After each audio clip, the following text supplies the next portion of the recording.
در این تولدخانه 2 هفته آینده برای بیماران بسته خواهد بود. به اطلاع دریافتی بعد از آشکار شدن گرفتاری 2 زن حامله به بیماری کووید 19 زایشگاه را به کرانتین گرفتند. یک کارمند تولدخانه به ذکر نامش تصدیق کرد که زایشگاه از روز 2 سپتامبر بسته است. به قول او زنان بیمار را به شفاخانه ولایتی فرستادند، جایی که گرفتاران کووید 19 را طبابت میکنند.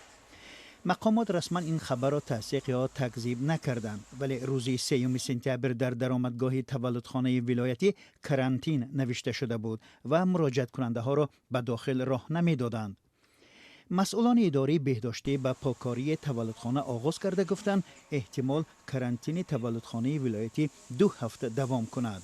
ماه ایول امسال تولدخانه ولایتی را در خوجند بعد از مرگ سردخترش شاعره بزرگکووا 2 هفته به کرانتین گرفته بودند.